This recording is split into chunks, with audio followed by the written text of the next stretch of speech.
Alright, so the next section in my little journal about my house rules, I'm going to skip a little ahead and go to some of the advanced rules that I have. And these are the advanced rules for combat.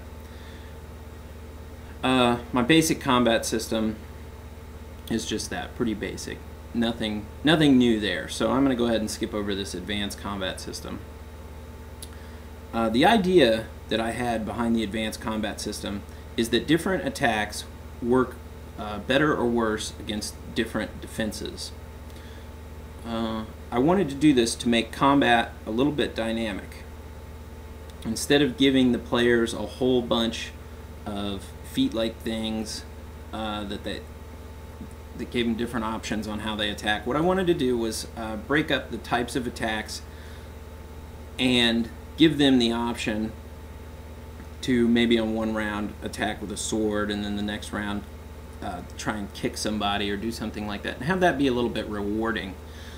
And I also wanted the defensive skills to be a reaction to the type of attack that they're facing. And depending on the type of attack, certain defensive skills would work better or worse. So the combat skills, I broke them up into two groups, melee and ranged, and then I have different types of melee attacks. I've got striking attacks, grappling attacks, slashing weapons, and each of those are a skill that you can train up. Then I have ranged attacks, like bows and thrown weapons, supernatural weapons, tech weapons, different categories. And each one of those categories, the player would select as an attack, and whoever they were attacking would select a defense against that attack. And depending on how well that attack does against a certain defense type, the defender would get a bonus or possibly not even be able to use that defense type. One of the defenses that I have is dodge.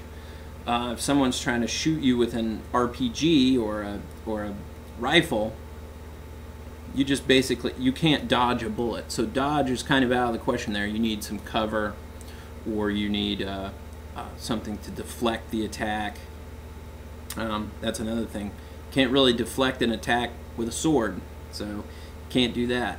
Or you can't deflect a gunshot with a sword by any normal person. Now, if we're talking about a superhero game, you would plug in another module which would change that basic idea. But this is for normal people. So what I've got is basically a chart.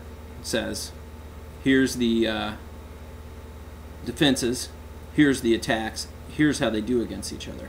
Then that's adjusted by somebody's characteristics, like their accuracy or their mobility. The attacks and the defenses are adjusted.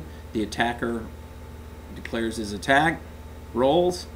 The defender declares his defense, and that's the number that the attack's got to beat.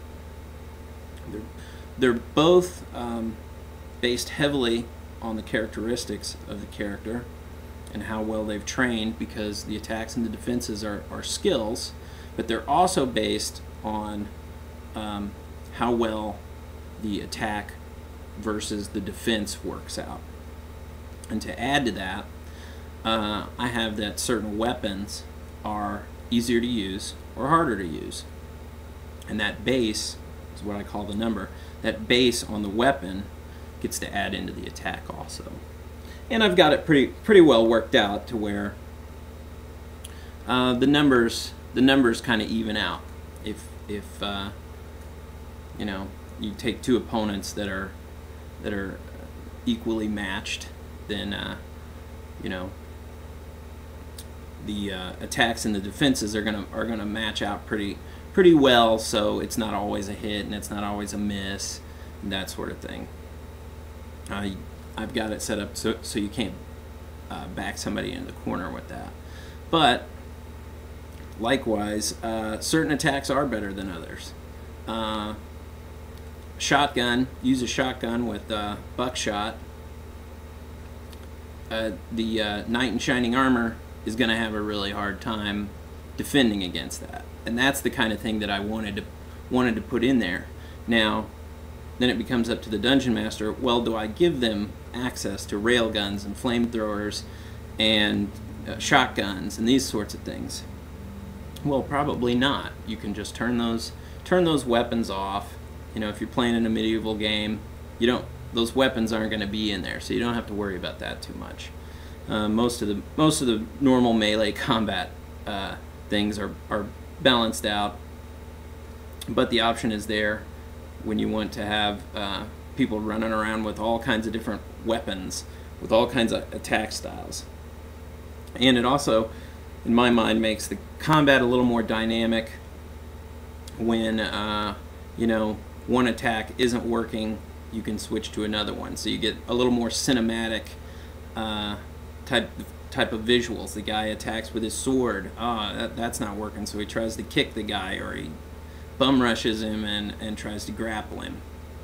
But he gets deflected with a sword, and takes damage for doing that. All these sorts of things are what I wanted to put in there and make the combat a little more fun without giving the players 15,000 feats to accomplish that. I just wanted the basic attacks versus defenses to represent how well they worked against each other. Thanks.